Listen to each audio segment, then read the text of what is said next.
everyone. Janine here from the Book Publishing Academy. Welcome to another episode. Today we have the amazing Raquel Diehm, aka Rocky, here with us today. She's going to be sharing more about her book, The Niche Bible. Welcome, Rocky. How are you? Thank you so much for having me, Janine. I'm so good, so honored to be here, and I'm just thrilled for this conversation. I'm super excited. Rocky is not only a dear friend of mine, but she is an author, a speaker, motivational. Like she's just the it girl. Let me tell you this. When I see her on stage speaking, she captivates the audience and she's such an inspiration. And I'm just so grateful that you chose to be here with us today. Oh, well, I wouldn't be here without you and your help and me bringing this book to the world. So I am so thrilled to be here and just honored to learn from you. So tell us, who is Rocky? Who is Raquel Diehm? Oh, what a great question. Well, hello, I'm Rocky. Raquel Diehm, but you can call me Rocky now that we're friends. And a little bit about me is I'm from Phoenix, Arizona, born and raised, which is pretty rare. Everybody is from everywhere else. It's like one big melting pot here. So I'm here and I've just been on a journey to finding myself, helping other people do the same thing, living on purpose, and kind of which is the whole reason why I help people find their niche is really the underlying message of all of that is really helping people live on purpose. And so we kind of just do that through the vehicle of business and helping people with transformations. And I feel like that's what my whole life is about. That's what every conversation that I have is about. That's what I like to talk about on stages to multiple people, to groups, to all of these different things. It's just always on my mind because I just really feel like in this world, we need more people to come alive. And I feel like that's the recipe for doing that. It's just living on purpose. So business is the vehicle on how I do that and helping other people do that. And that's pretty much my philosophy in life. And guys, I've been able to see her firsthand. Like I've seen her speak before about niche, the topic of niche. And then we also kind of co-collaborated a little bit when we worked at a previous company. And that's what she talked about was the niche. And so for me, it's so interesting because niche is so niche. We were just talking about Mhm. this. So tell me a little bit about how you even got started with such a specific audience and topic, and how did you know that that was what you wanted to help people with? Well, you're definitely right, Janine. Niche is very niche. And specifically, a lot of people that I serve are coaches. So it's very niche on helping this specific audience with finding their niche and finding their message. And it didn't start here whatsoever. I feel like I kind of stumbled upon this. And first and foremost, what happened with me is it actually started in college, believe it or not. There was two classes that changed my entire life. One was because basically my biggest problem in college, which I feel like a lot of people go through this in their teens, their 20s, even in their 30s, is that they have no idea what to do with their life. Yeah. I have no idea what path I should take. I must have analysis by paralysis. Everybody seems to have an opinion. My parents have an opinion. Society has an opinion. My friends have an opinion. Everybody has an opinion. But I actually, when somebody asks me, I have no idea what to choose. I have no idea. So I was on a mission to find that out. I just had no idea where to even start or where to even look. So I had two classes that like changed everything for me. One was existentialism, which basically is like the meaning of existence, and that gave me an internal mind-blowing moment. It allowed me to question why do I believe the things that I believe? Why do I do the things that I do? And why do I make the decisions the way that I do? And why do you? So it gave me a mind-blowing moment of the thought of choice. I have choice to choose the world, the person who I want to be from the inside out. And that gave me a huge mind-blowing moment. The second one was the science of happiness, which is more of an external kind of mind-blowing moment. And that allowed me to physically study for a class, which is what are all the things that people do in this world to make them the happiest versions of themselves. And this was my assignment. So I'm like, I'm going all in on this. Like I'm going to use this in the real world. So I had like an internal and external mind-blowing moment of I can change my internal world and I can choose the best version of me. And I can also do that externally because we have two different worlds combined into one as the human being. So I'm like, okay, I feel like this message needs to be shared like to everybody. Like we have choice in the things that we can do and we can become this amazing, incredible person while we have this time on this planet. And so I was basically asking every single person who would talk to me, how they got to where they are with their decisions of how they were or what they wanted to do with their life. Like, you're trying to get my number, you're trying to get my friend's number, I'm going to ask you about your childhood trauma. Like, you're getting a snack at the snack bar, like, I'm going to ask you what your major is, what your goals are, what are the things that you're doing to get there, why aren't you doing the things that you don't want to get there. And whoever was willing to talk to me, that's what we're talking about, like, period. I was that girl. Love So, it. and I'm just looking for answers for myself. Like, I'm not trying to help anybody do anything. I'm just looking for answers myself. And so after so many of these conversations, I kept getting the feedback on, this conversation was really helpful for me. I actually have a lot of clarity on actually what I want to do and how I'm going to get there, and kind of getting rid of the things in my life that no longer serve me. I'm like, oh, that's great, like, I'm so happy for you, but I don't know what to do with that. So I kept getting that feedback over and over. And I'm like, okay, I don't know what to do with this new weird, like skill, I guess. Well, whatever this is, I have no idea. I was like, I don't want to be a therapist. I don't want to be a counselor, but I don't know what to do with this. And then this felt like a weird moment of grace. I don't know how this happened, but at the time I was a student, so really wasn't watching a lot of TV because I was in my studies. And I randomly watched this random documentary about this random guy who I've never seen before. And it ended up being Tony Robbins' I'm Not Your Guru. And I was like, who the heck is that? And how the heck do I do that? I was like, never struck with lightning so much in my entire life. I was like, a lot of the questions that he was asking people were the same ones that I was asking people. I'm like, what is this? And then that's what got me introduced to the coaching world. And so I just became obsessed with coaching. And then at that point, I became a mindset coach. So I took all these courses, curriculums, got introduced to this whole space. It was pretty new at the time, so I didn't know anything about it. So I made myself know everything about it as I possibly could. So I became a mindset coach at the time. And then and I was helping a bunch of different people do so many different random transformation, but I had no idea what I was helping people with. I'm like, you want to be better? Great, let's do it. Like, they were all across the board. I was helping all these random people with all these random goals that they had. Then I got blessed to work with Tony Robbins and Dean Graciosi over at mastermind.com, which was like my dream job. I was like, I get to work from the person who inspired me to do this from the start. So that was amazing. And I got hired on as being a mindset coach, but very quickly, because it was a brand new business, brand new company, they quickly shifted from me doing mindset from me doing business, which was very, very fast because they were pivoting very quickly. And so I'm here learning from the best in the industry, and I'm teaching all of this stuff. And I get to see all these people, and the people who we were serving were coaches. They were people who had an idea, who wanted to live on purpose, who wanted to help people transform their lives because they went through something powerful, but they just didn't have the avenue to do it. So business was the solution to do that. So I was like, oh, that's it. Okay, great. Let's learn business then. So I learned all from Tony and Dean about all the business stuff. There's a point where people were seeing my face more than they were seeing Dean's, and I'm teaching all this stuff, and people were getting all these results, and it was the most incredible thing. And then I got to a point where I was like, you know what? I've done this for so many other people. I want to do this for myself. And so when I left, I was still getting a lot of messages at this point from people who were paying 15, 20 grand for coaching programs. And they were still messaging me. I'm still getting all these emails of people being like, I still don't know my niche. And I'm like, for real? I'm like, you dropped 20 grand and you don't know what your niche is. And what I found, and I've learned so much at mastermind.com, but what I found, especially when you're in like bigger spaces, you can get a lot of information on how to scale the sales, the marketing, all of this different stuff. But if you don't have the foundational piece, all of that stuff is for nothing. You're not going to learn a single thing. And that's what really made people have the energy and have the desire and have the tenacity to go the distance with coaching and helping people transform their life if they were personally connected to it. If they just said, make a decision, slap it on, move forward.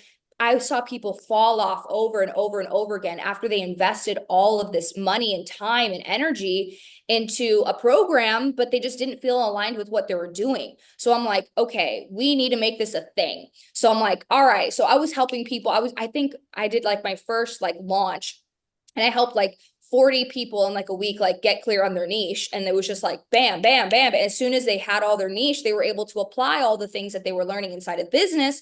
And then they went on to be successful. So I'm like, okay, this is a thing here. Like, people need to get clear on their niche, on their messaging, because once you have that, it's the foundation of the entire house that you're going to be building. And when you're connected to that, and then also when you know the market's willing to pay for that, and that comes together, man, are you living on purpose and you're willing to go the distance. So I'm like, this is it. This is what we're starting with. So now, of course, I still help people, grow a business, create a product, launch it, all of that stuff. But I mainly focus on what's your message? Who are you serving? How are you serving them? The problem that you're helping them solve. And yes, it's for beginners, but it's also for people who are scaling. After every time, your niche always evolves and expands as you do. So you have to do constant check-ins on, is this the right message I want to be sharing? Because it always evolves, it always changes. So you got to get that dialed in. You got to get that so crystal clear. And then everything that you do on top of that is going to work and it's going to make sense.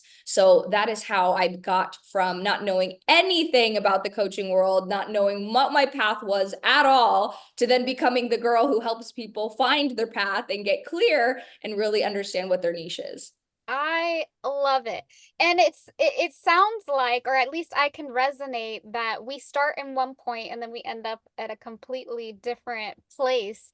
And Mhm. life ends up taking us on a whole journey to get there. And I like that you use the example of like when you're in either high school or college and you're still trying to figure out what it is that you want to do. A lot of young kids are forced into careers that they have no idea. They're just picking something because my mom said nursing was pretty cool. So I love that you help people do this because it does make a difference. When I first started my business, I don't think I was 100% clear. And throughout the past 10 years, I've had to go through those growing pains of figuring it out. But the more that you go through it, you start to understand it a little bit more clear and you get more into your purpose. But if you could hire someone like Raquel to help you, that's going to save you so much time and money. Let me tell you that money as well. My gosh, if I could hire myself like 15 years ago, oh my gosh, it would save me so much agony of just feeling lost. Like I felt so lost. Like, I don't know what I'm doing. I'm pretending like I do, but I don't know. Like if I just had, I mean, which is the whole reason why I wrote the book, is like, this is exactly what I wish that I had when I started this journey. It would have saved me lots of stress, time, and energy. Yeah. So talk to us about what made you decide to write the book. Like where did you get the like, I think I'm gonna write a book today. How did that come about? So it was actually an accident. So this was a methodology that I help a lot of people with one-on-one and also in my paid programs. And I talk about it on social media, but there's a very specific process that I bring people through. And sometimes when you're online, you don't feel ready to talk to a person, get on a one-on-one call, jump inside of a program. So I'm like, what if I just wrote this down? What if I just wrote down exactly what I do? Because I mean, my process is repeatable.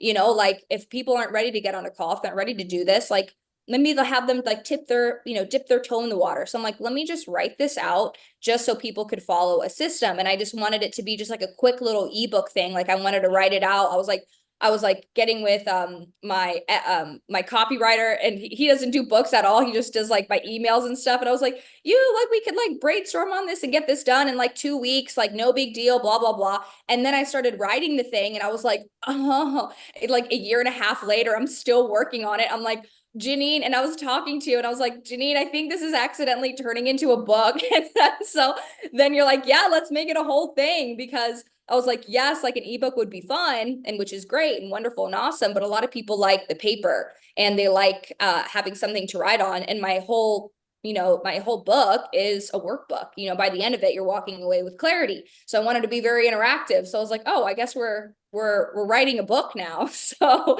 which is so funny for me because I never pictured myself writing a book. Growing up, I was not a big reader. I got into reading after college when I got into like personal development and all of that. So it's just like kind of funny that like somebody like me who never pictured myself writing a book, being an author, like it still sounds weird to say, that I was able to bring a book to life. And a lot of that is thanks to you. So thank you for encouraging me to bring this puppy out. I've got lots of great feedback from it, and I'm just very proud of it. Oh, thank you. I'm going to share. So, Raquel came to one of my very first book events that I held right before the pandemic. And she sat all the way in the back. And I remember I asked you, because I love asking people, why did you come? Or what is it that I can help you with? And you're like, I'm just here to support you. And I was like, okay. And you're like, I don't really want to write a book. And I'm like, all right. And then like 5, 6 years later, that's exactly how it happened is she hit me up and she's like, I'm working on just an ebook, just something that I can sell on my website. And then it transitioned to, well, maybe we could put the ebook on Amazon. And then it transitioned to, well, maybe we should do this as a paperback. And then like 5 months later, you were an author. So I it's so know. cool to see how it's like a perfect example of when you get pushed into your purpose. Like we weren't even expecting it, and then boom, one day you're an author. So, and talk to us. You had a book launch event. That was amazing. Yes, I did. And I'm so honored that you were there. I was so thrilled. Yeah, we got like a big old poster with my face on it. And we had a whole party and it was just so fun. And yeah, then I was able to hand out these puppies and they were really fun. And you also helped me make it a bestseller on Amazon. And that was amazing. So I can't believe that's a thing as well. So I'm just mind blown that all of this happened. So I just feel really proud of that about that. But the book launch went really well. Lots of people got the copies of the book. People are still getting it now. Like somebody just posted on the story who I didn't expect to buy the book. Like people are just grabbing it. Or I went to Run Club last week. Someone's like, "Hey, you're the one with the book. I read it. It's amazing." I'm like, amazing. You're like, it's just like it's reaching people I didn't expect for it to reach, which is amazing. So I'm able to help people and coach people without me being there, which is great. Or even when I go to speaking events, like I'm able to bring copies of the book. And it's just awesome. It's kind of like a physical resume, if you will. It's like, here's my whole message, and like, here's a book, and it's just awesome. I just never, like we were talking about, never pictured this ever being a thing. And now that it is, I'm just very thankful about it. So thank you for helping me bring it to life and have a very successful launch. Of course. And I think that when you are a speaker, it's better to have a book and be prepared than to be a speaker and not have a book and then people are asking for it. Mm. That has happened to a lot of speakers where, the audience is like, I'm ready to buy your book. And they're like, well, I don't have one. So I love that you're able to use it. And I do believe that the book is your resume. For me, I give out my books for free sometimes, depending on who I meet. It is a perfect way to introduce yourself to someone like Tony Robbins or, Dean Graziosi. It's just a good way to say, hey, I'm an author and I'm also a #1 best-selling author. And this is a little bit of what I've created. So I love that you are using it for that as well. Yeah, and I use both. Like last week I was at a speaking event and everybody got the digital version, or the people who were like, "Do you have a paper one?" I just sent them the link for the paper one. So like there's just, or like there's another speaking events where I brought the physical copies and I passed those out and people love them. They're like, "Can you sign it?" And it's just like it creates a lot of authority when you don't really realize it. And I'm like, "Oh, like I didn't, you know, realize how much value that this brings, not only to like my brand, but also to the people who are walking away from the event." A lot of people come with lots of ideas, but they don't know how to anchor something in. But if they have something that they can walk away with, that they can work on, you're creating relationships without you even needing to be there, which is a powerful thing. And you're able to help people without you physically being able to be there. So I really, now that I have one, I really see the value and the power of what it can do. Do you see yourself writing another book? I don't know. I just got my first one, Janine. Give me a second to breathe. I don't know. Like it's so funny. As soon as I finished this, I had an idea for my second one. I was like, well, because a lot of people, because as we talked about earlier, the book is very niche.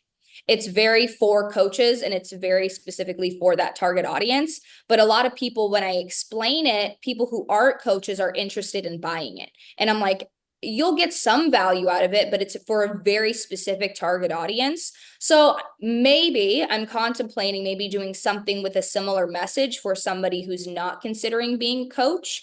And that would just be more for more like brand awareness, or like, just helping like that average person who feels lost, kind of like how I was in my life. And like it's a lot of the same structures, a lot of the same things, but more for somebody who just isn't a coach specifically. So that's the seed that's planted. We'll see if what comes about it. but we'll see. Or maybe I can go in the next steps of business. We can discuss it. But Yeah. for now, nothing's set in stone, but I have some ideas. You've already planted the author seed in me, so it's already sprouting, I Janine. will say that that book is needed, though. I have a 16-year-old who's going to be transitioning into adulthood, and he's in that space where he's like, well, do I go to college? Do I go to trade school? Do I go to the army? What do I want to do with my life? Do I want to work with my hands, or do I want to be in front of a computer? And these are all great questions that as Yeah. a parent, we try to like navigate and help them, but ultimately it's their decision. And Yeah. so, yeah, I think a book like that would be great because not only the younger generation, but also like even people like me in our 30s, some of us are still sometimes still just trying to figure it out. You know what I It's mean? a renewal at every stage. There's new challenges. Like I just turned 31. Like my 20s already looked completely different than my 30s. Like it's a different stage of life. Like how do you navigate? So I feel like again, it would have been something that I would have wrote for my previous self and something that would be good at any stage, at any age. And like, how do you make a decision? Yeah, that's good. That'd be good. The book is also on audiobook, right? Yes, it is. And how was your process of recording the audiobook? That was fun. It took me 3 days to record the whole book. But it was fun. I didn't have like a whole fancy studio setup or anything. My friend, she had a podcast. So I asked her, hey, can I borrow your equipment? She says, yeah, no problem. So I just went over to her house. I recorded the whole thing. And it was my first time, recording something like this. So I was like, hopefully I don't sound like a robot. Hopefully this sounds okay. And so I kind of just went for it. And had to re-record things a few times, to get the rhythm, your sound, your style, all of that stuff, because it is very different reading from a script versus just like doing a talk. Like when I'm doing a talk, I know the points that I gotta hit, and I'm just riffing, and it is flowing through me. But when you're doing an audiobook, you're reading a script. So like you got to make sure that like everything is perfect because people could be following along. Hmm. So yeah, it was sometimes I wish somebody else was taking control of the tech, not gonna lie. But I did it all on my own. Wasn't that hard. You just need your voice, a nice open space and a microphone, and no problem. I love that. And audiobooks are great because there's so many people that don't like to read, physically read, Yeah. either ebooks or print. So audiobooks, just like podcasting, is amazing because you reach more of an audience that way. People that Hmm. you would have never even known. So I love that for you. I do want to know, can you share someone, either a client, a success story from someone that followed the strategies from your book, and what success did they have with it?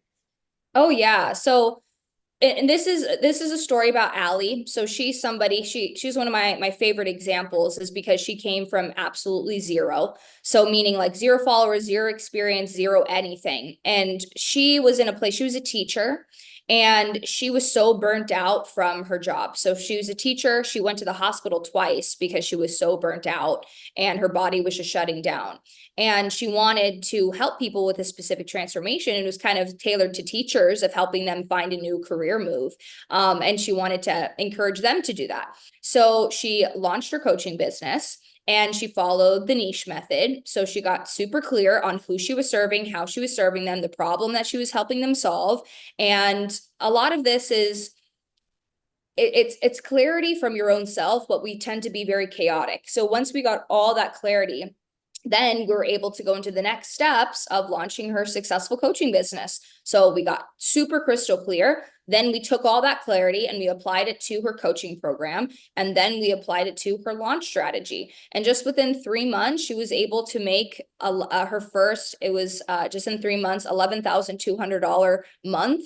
And she was able to replace her income. We say goodbye to her teacher job and help these other teachers like land other jobs. And she was making so many sales. She got 11 clients, and she's never done anything like this before. But she just got clear on her message, clear on what she was able to do, clear on her limitations, clear on her strengths, create it into something that she could sell to somebody else and create powerful transformations. And it only worked for her because she decided to take the risk to do it. Even just getting clear on your niche is a decision. And sometimes we're even risked. It's a little risky to do it because it's like, well, what if I did this? Then my whole life would look different. If I wanted to start a business, everything would look different. What if it works? What if it doesn't? What if this happens? What if that happens? So she really just said yes to herself and yes to taking that risk. And it paid off. And it was a beautiful process to just watch her just live on purpose. It was beautiful. Isn't that amazing when you get to see it like happen right before your eyes? And Mm-hmm. they take the I don't want to say they take not the advice, but they're coachable. They do what you tell them, like, okay, this is a strategy, and then they run with it, and then you see it happen right before you. Those are the best clients. So shout out to Ali for that. Mm-hmm. And so quick question. With your niche Bible, what is one core message that you want your readers to take away? Live on purpose. Ooh. That's the main thing. It's a lot of people I feel like are dying a little bit every day, meaning just like with their soul, doing something that they don't like for people that they don't care about, who don't care about them. And they're building something for somebody else that they don't care about. They're not on board with their mission, their purpose, any of that. They're just simply there for a paycheck, which is respectable to a certain degree. But if you are trading your paycheck for your soul being eaten out alive every single day, like, is that wealthy? For me, that's not wealthy. I think success is multidimensional. Like, I want to be happy with my body. I want to be happy with my mind, my spirit, like that's what success looks like for me. So, and life is challenging no matter what you do. So if you have a mission or a value system and somebody that you feel called to help, those challenges are opportunities of growth. They don't feel like it's another beat down. When you hear I love the quote, when you have a strong enough why, you can overcome any how. So when you get really connected to that and you take the focus off of yourself and you put it on somebody else, you will do anything for that person. You will go through mountains, just like, you're a parent, like I would do anything for my child, like we sometimes do things more for others than we would for ourselves. And I really do believe Tony Robbins says the secret to life is giving. And I sign off on that 100%. It's who you're serving is what gives you a lot of life in this world. Yes, you're important, but also you're giving. And like, we spent most of our days working. Like you're going to be spending more time with your clients and who you're serving than sometimes your own spouse. I want to be having a good time doing that. Like, I want to feel on fire for the person that I'm serving. I want to feel happy about the transformation that I'm helping somebody through. And when I feel in alignment with that, when challenges arise, but like, it's no problem. I'm like, let's freaking do it. Like, I'm so excited. But if it's something that I don't feel inspired about, like, I literally could care less, and that's just not what I want my spirit to be practicing every day. I want it to be practicing life every day, not death every day. So really deciding that you want to live on purpose is going to take a little bit of exploring, but I'm here to just say right now, it's very worth it. Now, I do I have permission to ask you a little bit more of a personal question? Yes. Okay, so finding your niche in your business and living on purpose with your business or what it is that you're truly passionate about is one thing, but what about just your personal life? Like, I see Rocky and she's out running. You go running, you do your Scottsdale runs. I've seen you do the pedal, what's it called? Praise Oh, praise pedal. tunnel. Yeah. Yeah, so like how important is it for someone to also have a niche, I guess, in their personal life and truly live on purpose in their personal life as well? Because they both have to balance out. Mm-hmm. Well, I feel like, first and foremost, let's talk about purpose really quick.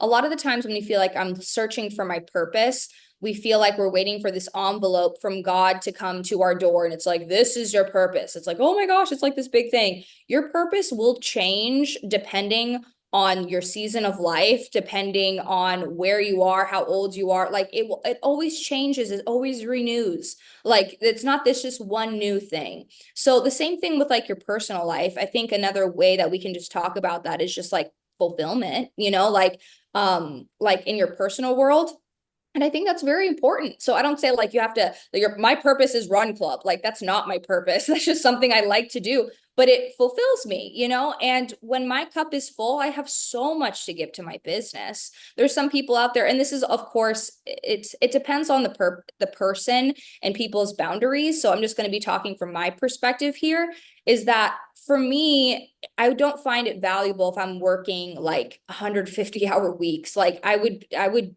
be so burnt out. Yes, I would probably have more money in the bank, but I would be so unhappy. Like I wouldn't want that life. I'd rather make less money and be more fulfilled and have relationships, go to run club, have brunch with my friends, go shopping, get a cute outfit, get a facial. Like those things bring me life, like spending time with people that I love. And that's success to me in life. So like it I 100% you want to prioritize yourself, take care of yourself, do things that give you joy, be around people that give you joy, get yourself outside of yourself, give to other people, be involved in other communities, in church and other like charity events, different things like that where you're outside of yourself and you're giving to the world in a personal way that has nothing to do with business, and it will fuel your business. And of course, again, that's just my opinion. There's some people who love the grind, they love the hustle. They're like, I'm going to do this till the day that I die, and that they're happy doing that. That's just not me personally. For me, like I need and I would like to have a beautiful, flourishing personal life and also a beautiful and flourishing business life. And holistically together, that's what creates, happiness in my life. Small little moments add up to big picture things for me. Yeah, I can relate to that because I used to be I have to work, 140 hours and I have to grind, I got to make this money, all for the hopes of the vision that I had for my future. And it wasn't until I read it in a book, I forgot which book it was, but it said, well, but you could have that life right now. Like the life that you desire in the future, you can live that right now in the moment, like literally. And when that clicked for me, it was like, that is so true. I literally can just live now in the moment and enjoy myself and go camping and in nature and do the things that fulfill my cup. Yeah. I don't have to wait until I'm 60 to and hustle and get there and then what? You know what I mean? Mhm. So it was like it was a moment of realization of like just slow down, relax a little bit. You'll get Yeah. there when you get there and just enjoy the now as you're on the journey. So Yeah. that shifted things for me from that perspective. Oh, I had that same thing too, especially getting started in the personal development world. The only people that I had to look up to in that whole world, the whole space, were all men. And a lot of the teachings of men in that time, in that space, was you freaking grind, you hustle, you do all of those things. And a lot of those stuffs are true.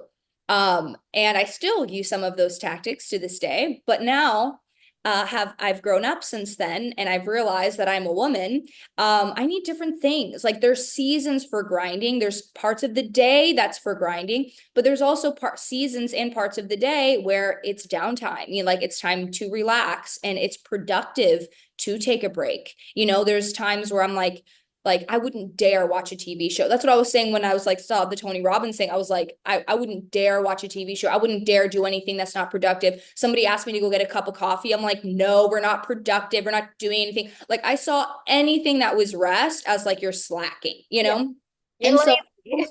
yeah, there's different seasons for all these things, but now that I've, grown up a little bit more in wisdom here, like there's just different moments and seasons for different things. Now when I rest, I'm present in my rest. When I'm working, I'm present in my working. So I don't feel like, oh, when I'm resting, I feel like I should be working. When I'm working, I feel like I should be resting. I'm fully present in that thing. So I have momentum in whatever I'm doing. Like if I'm working, I want to have, okay, these are my time blocks when I'm doing this. So I create a lot of momentum in my business. And then even in rest, I'm like, okay, this is when I'm doing this. So I kind of have momentum and like it feels like I'm able to experience the present moment, but always feel like I have something to look forward to. So I'm not too going into the future, or I'm not too present. Because if I'm too present, I can turn into a monk. And if I'm too about the future, I'm going to turn into a speed racer. I don't want either one of those lives. Like, how do you find that balance? So it's like just blocking things out and knowing your values and knowing your boundaries and just deciding to stick to them. Oh, it makes life really enjoyable, and you get to experience growth at the same time. So I really enjoy that. It really does. I found recently that when I'm overwhelmed because I have way too I'm on grind mode way too much, I stop myself and I'm like, we're gonna go get a pedicure. And I put my to-do list can wait. My self-care is more important. So I'll go get a pedicure or I'll go for a walk and just like decompress and then I'll come back to like the grind, but I take that moment to just relax, Janine. It's okay. It's okay, Yeah, girl. it's okay. It's okay. We're gonna be fine. So tell us what's next for you. I know that you're already speaking, you're already an author. Are there any future, desires that you have that we should be on the lookout for? Well, the main thing that I'm going to be leaning into, especially within the next year, are two big things. Well, three big things. Number one is I'm just focusing a lot of being on stages. So I love speaking. It's like one of my favorite things to do. And so I'm really focusing on getting on as many stages as possible in the next year. And especially being an entrepreneur, I'm at home a lot. So being able to be on stages and being around so many people and so much energy is just I just have the best time. So I'm focusing a lot on that in the next upcoming year. And then second is I'm leaning into a lot of content creation. Oh my goodness, I'm taking things up a whole new level. I'm like creating kind of like a new brand in a sense. Same message, but I'm kind of on how I communicate it. I'm kind of taking things up a notch and up a level next year. So I'm really looking forward to that. And then the third one and final one is just serving as many people as possible in the next year. I just launched a membership in the past few months. So it just gives people a lot more accessibility if they're not ready to invest, a nice investment into coaching, they can at least get started and see if it's for them. So that's been something I've been focusing on the past few months, and that's what's going to be a huge focus in the new year. So I'm really excited to help people get clear on their niche, clear on their message, and create their coaching program and help people for a living.